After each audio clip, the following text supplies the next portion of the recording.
Hi guys, Jamie here from JB Motion. In today's video we're going to be creating a cone and we're going to have it whiz around our screen like a rocket and leave a trail of clouds or smoke behind it. Just like this one actually. So let's get started on this. Here we go.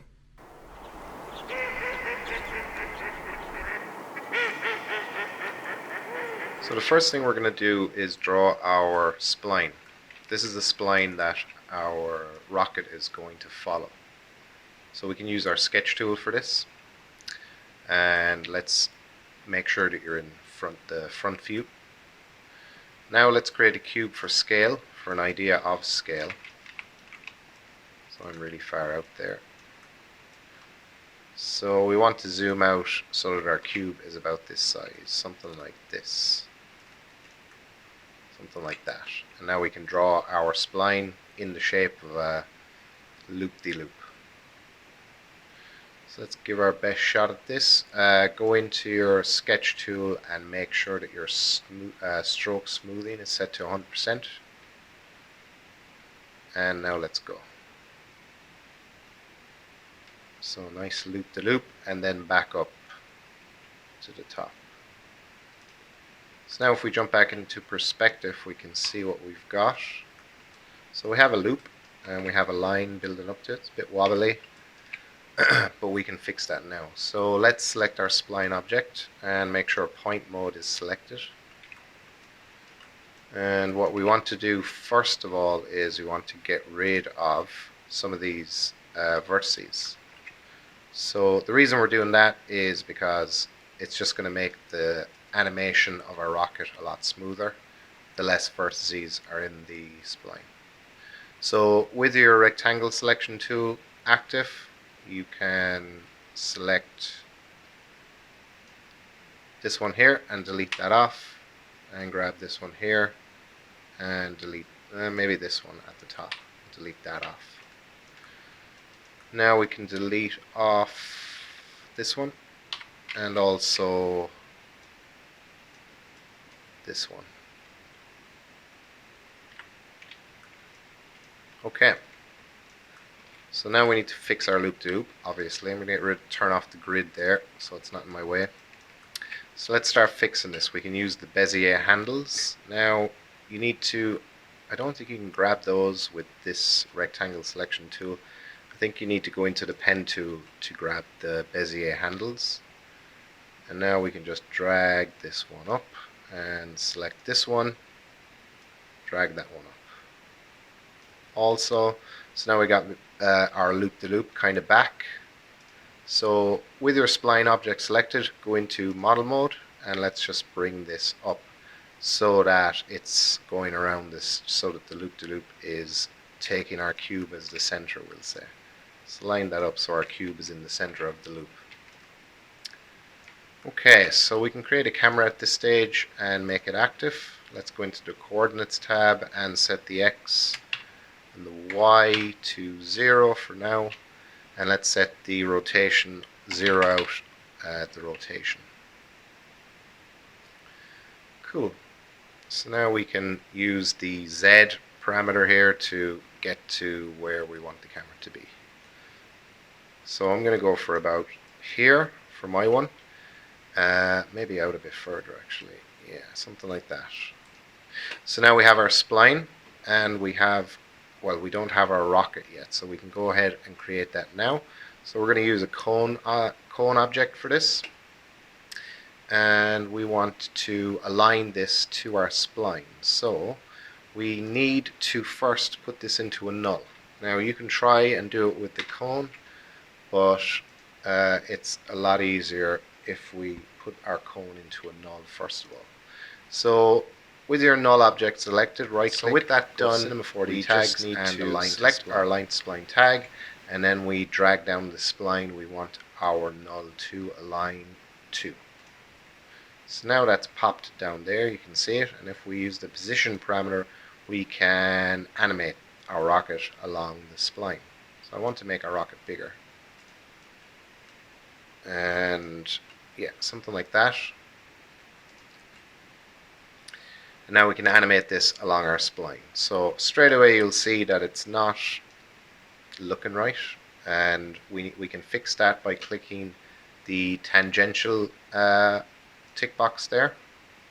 And now we can grab our cone object and we can use the rotate tool. Just going to make sure that our camera is locked. So right click, go to Cinema 4D tags and add a protection tag so that we're not able to move our camera around. And now we can deactivate our camera and we can zoom in here to our rocket to straighten this out. Select your cone object. Let's rotate that to where it's supposed to be. Right on the line. Now let's activate our camera again, and now we can animate this along the spline.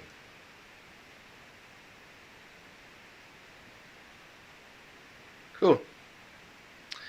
So I'm going to set a keyframe here on position on frame 0 at 0%. I'm going to go to frame, we'll say 65, and then we can set another keyframe, this time setting the position to 100%, and then add our keyframe.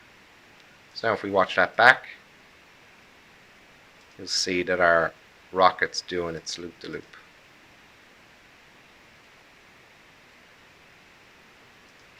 Okay, so with that done, we can kind of make the movement of our rocket seem a bit more natural.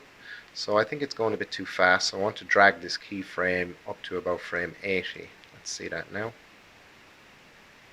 So that's a bit better. We can speed it up towards the end as it zooms off. So we can come in at the speed it is now, do its loop, and then we want it to speed up off the screen. So how do we do that?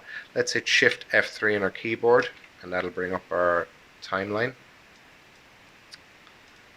And now if we go to the point at which we want the rocket to start speeding up, which would be about here, and now we can click on the Align to Spline object here, hit Tab, and now we can use our Bezier handles here and our curves to speed this up at around this point.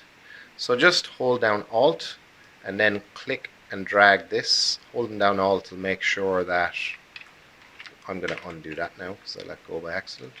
Holding down Alt, if you don't hold down Alt, you'll be able to increase the length of this. We don't want to do that. We just want to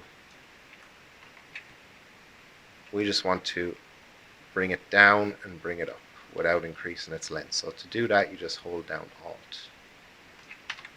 And also, I'm going to take the curve out of the beginning altogether just by bringing the Bezier handle right to this point here. So this is going to come in linearly, like that, and then we want it to start speeding up at this point here. So we can select this final keyframe, and now we can just bring down this curve, or bring it up, sorry, I need to bring it up to speed up our rocket. Something like this. Let's see what that looks like. So that's actually not speeding up at all. It's actually slowing down. So let's try that again. We do need to go down with it. We need to go down so it speeds up as it's coming out, not up. Yeah, there we go. So now it's coming in and it speeds up towards the end. Now that's a bit too fast, we could say. So let's slow that down a bit. Let's try that. Comes in and then kind of whizzes off towards the end. Perfect. Okay. We got there eventually.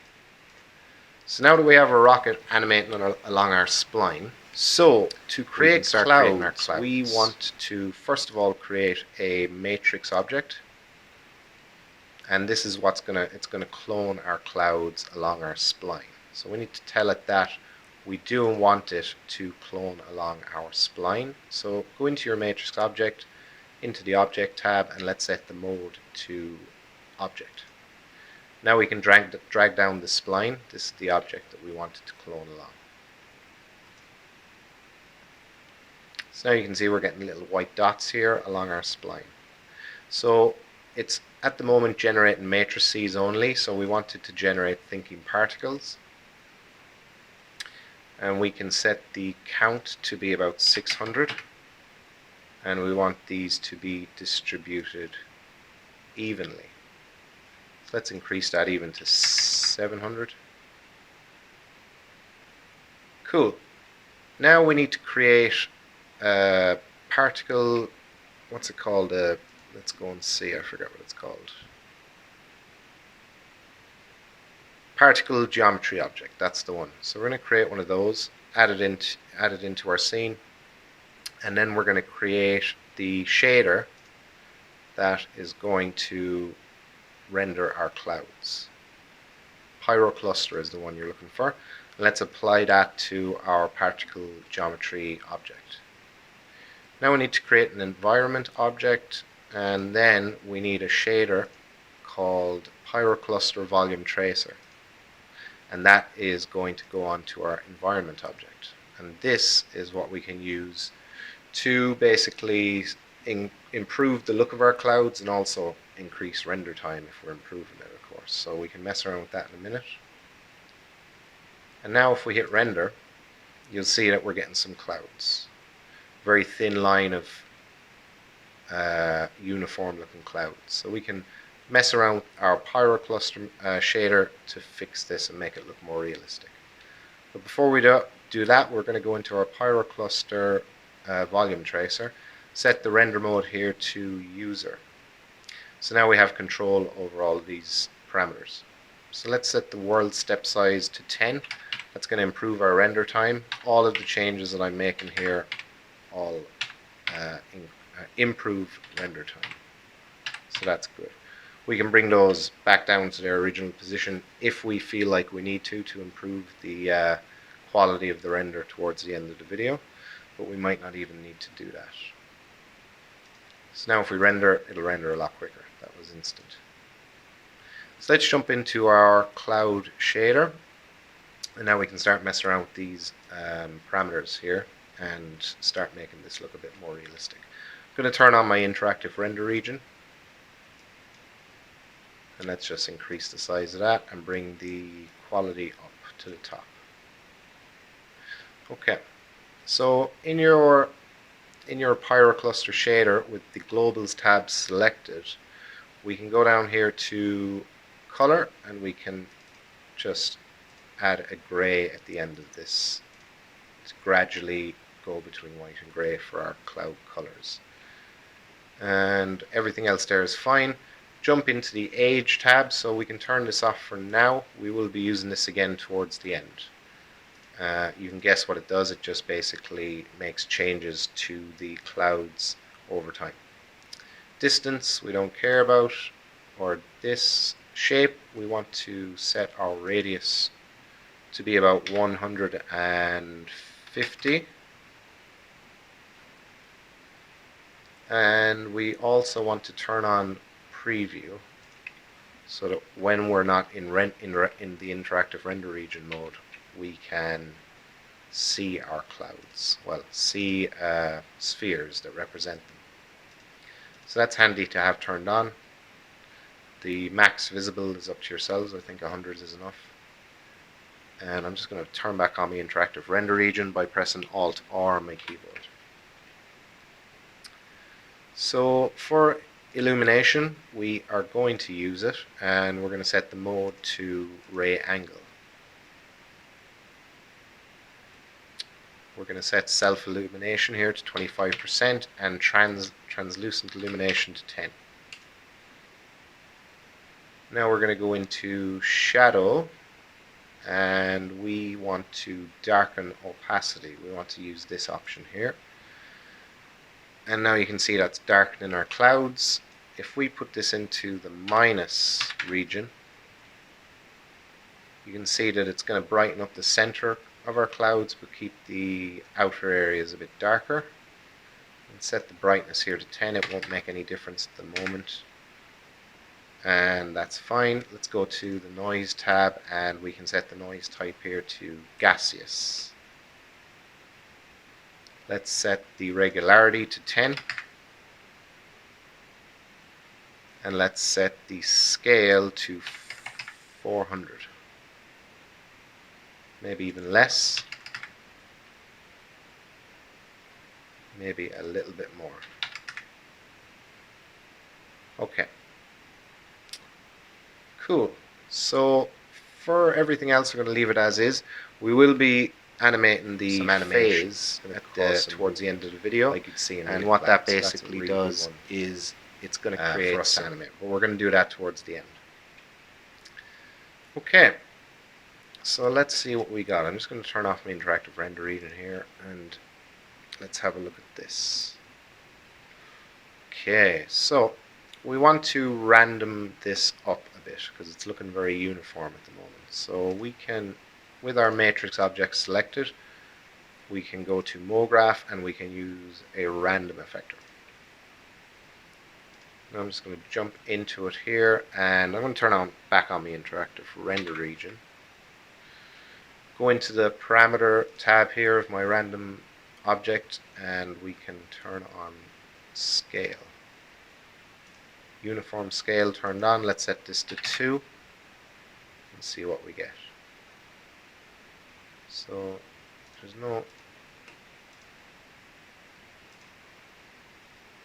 nothing happening now, and I know why that is, because for effectors to work on the clouds, you have to go into your Pyro cluster shader, go to shape, and turn on the use particle TM option.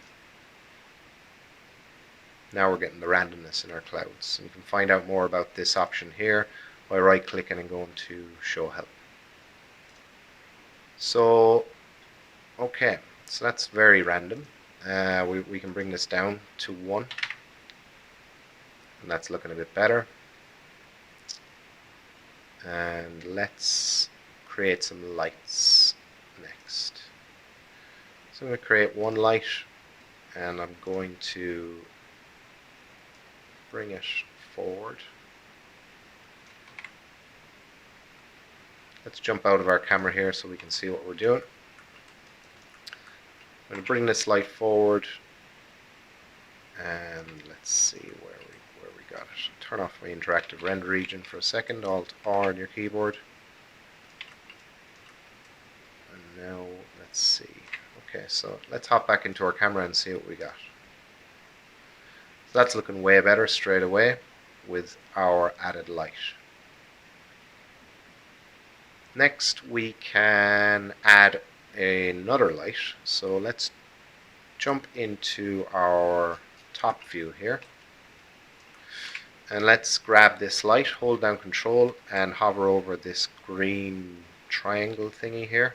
And that's just going to allow us to move our object in any direction, excluding the green direction, which is Y. So hold down Control, let's just drag this behind our clouds. And I'm going to jump back into perspective, deactivate my camera, and I'm going to bring this right up. So this is going to kind of represent our sun. And let's go into this new light and go to the color here. We're going to set this to be more orange. And we can bring down the intensity to about 80%. Let's see what we get. Let's see what we got. So now we're getting a nice kind of orange highlight along the top of our clouds. I might actually bring that light further over to the left. Let's see that again. Yeah, so I'm liking that. It's looking a bit better. I'm going to reduce the intensity maybe down to about 70%. Yeah, that's better again. Okay. So now we have our rocket animated along our spline, and we have our clouds that are being cloned along our spline. So the next thing we need to do is we need to basically have it so that our clouds are going to appear just after our rocket has whizzed by that particular point of the spline at each frame. So how do we do that? How do we animate these clouds to just appear from left to right along the spline? So we can use a shader effector. So with your matrix object selected, go to MoGraph, Effectors, and let's add in a shader. Now we need to create a material for this shader. We're going to call this shader matte and open that up. Now we can go and turn off reflectance, jump into our color channel, and we can create a gradient.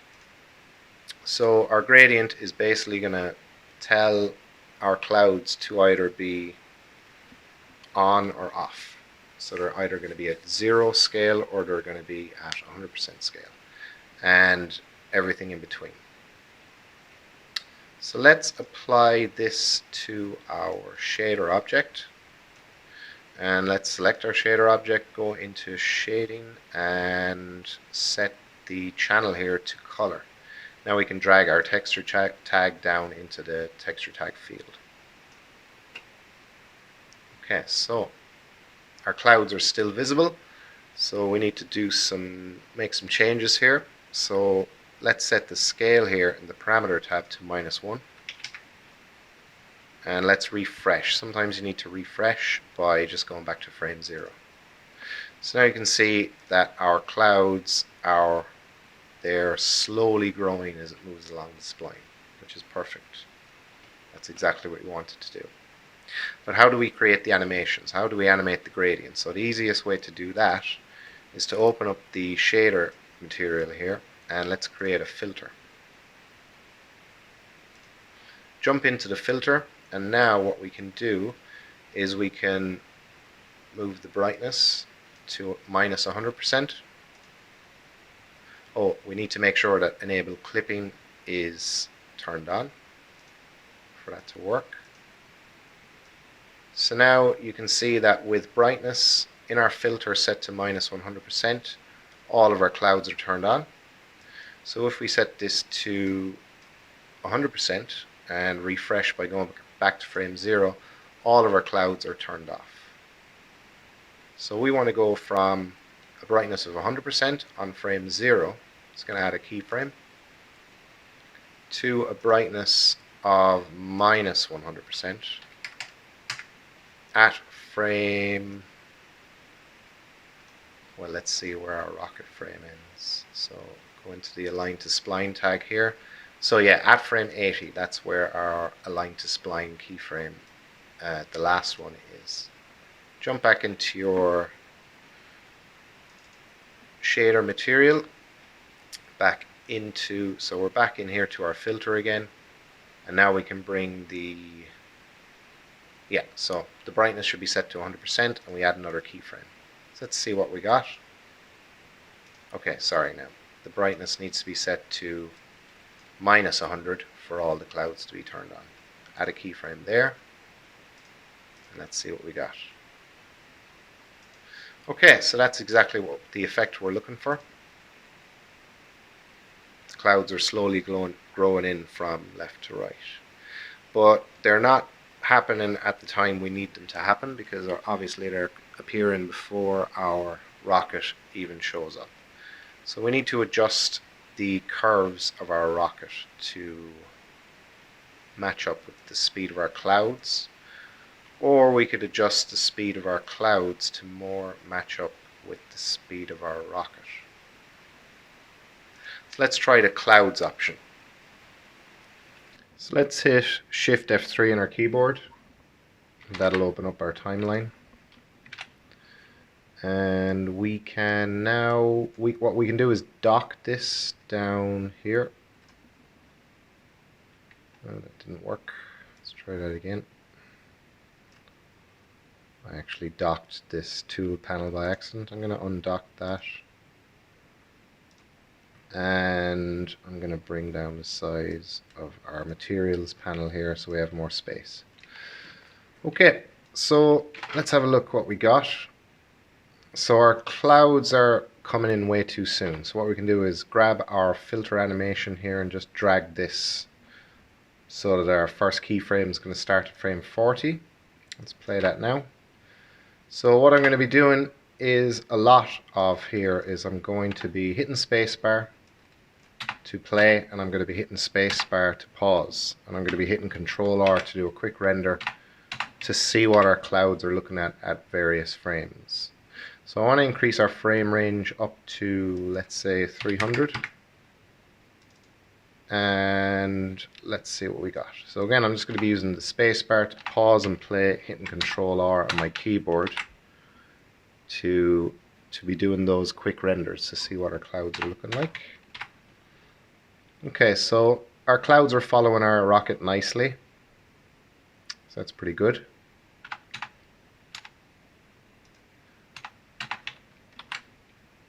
Okay, so that's looking pretty good straight away. Let's have another look at that. So just when our rocket comes in, we're not getting any clouds. So what we could do is make our cloud, the first keyframe of our cloud animation, start on frame 30 by dragging it using this handle. Let's see that again. So we're getting a bit of cloud now at the start. It's kind of trailing behind our rocket. Let's do another few. So now it's going too far. So we can edit our curves if we just hit tab on our keyboard. And we can slow these clouds down a bit. So let's grab our Bezier handle here. Hold down Control, so you're going to drag that in a straight line. If you're not holding down Control, you're likely to go up or down. So make sure you're holding down Control before you click and drag. We're just going to drag it ever so slightly away from the first keyframe. Let's watch that again. So that's pretty good. Still going ahead of our rocket, so we need to drag this Bezier handle even further away, holding down Control and dragging. See that again. Okay, we're going to have to go more.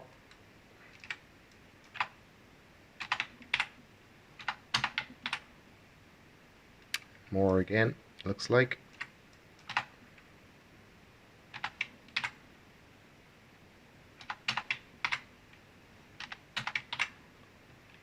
Okay, so we need to slow it down from our last keyframe here. So let's grab our last keyframe here of our cloud animation, and let's just hold down Control and drag this further away, or closer to the last keyframe.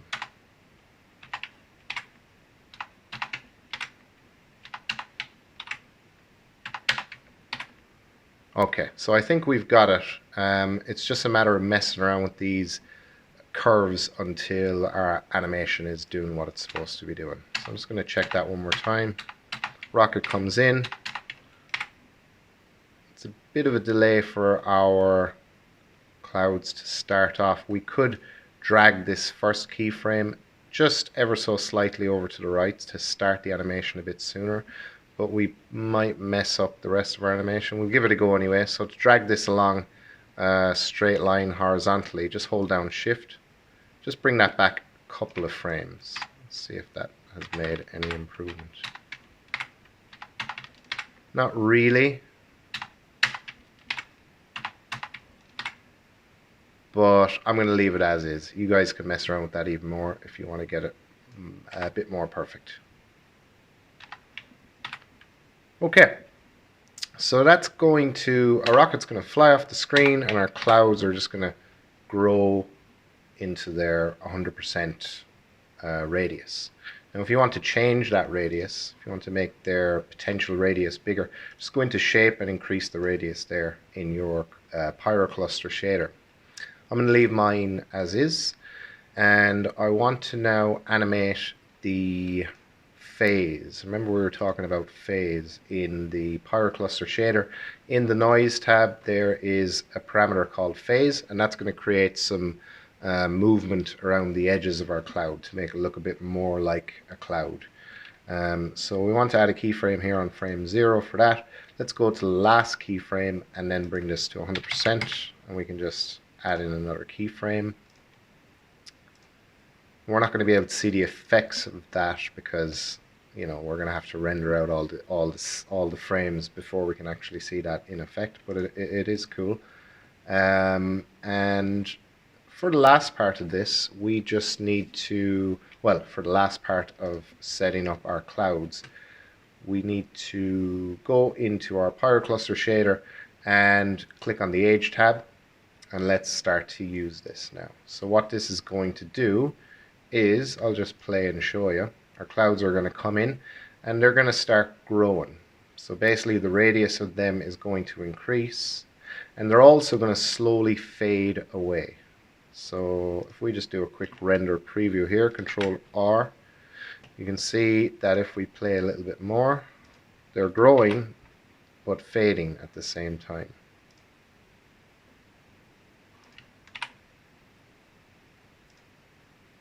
Until they disappear. Let's make sure to get rid of our cube. We don't need that anymore, the cube in the center. Just delete that off. And now we can just have a look again at what we've got.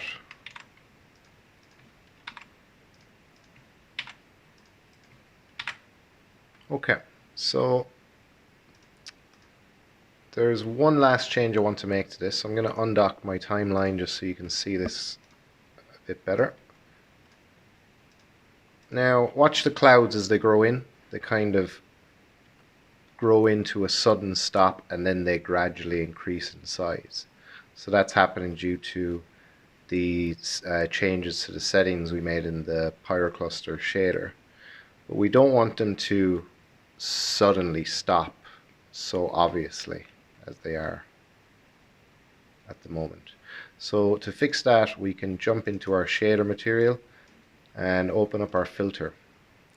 Here we can turn on the gradation curves, and then we're able to edit these curves. So we're going to edit the RGB curve on this, and what we can do is just bring this Bezier handle right up to the first keyframe, and let's grab this one, the last one, and we can just create this kind of gradual curve so that we're not going to see that sudden stop and then growth again. So let's watch that again now. That should be a bit better. Okay, so that's ready to render.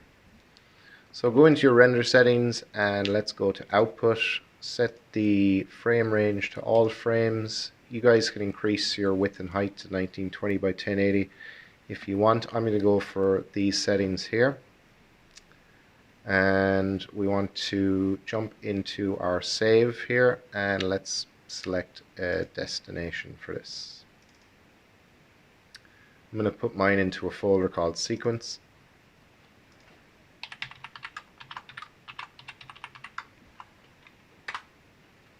And I'm going to turn on alpha channel there. Set the format to PNG. And that is good to go. So let's just click on render to picture viewer there, and that will render away. So when you get to a certain stage of your render, you can jump into After Effects, and now obviously I have skipped ahead in time. My computer isn't that fast, so you guys will have to wait till you get this far, of course. So once you do get to, even when you get to frame 40 or 50, you could hop into After Effects and just import in your sequence so far. Just double click in this panel here and then find your folder that your sequence is outputting to. Click on the first frame, make sure PNG sequence is ticked here, and then import that in. Now if we drag this down to our composition icon down at the bottom here and release, we can see what we have. We can zoom in to a level of 100% as well and hit play spacebar to do that. Okay, so that's our finished result. If we like, we can put in a background, maybe a sky blue, and let's go for a bluey color, something like that. And make sure to bring it behind our sequence. And yeah, that's it. That'll have to render away. You could even change the color of your rocket so it's not as dull and grey looking. A nice red would have been nice, but that's completely up to you. So that brings us to the end of the tutorial, guys. Thanks for watching, and I'll see you in the next video.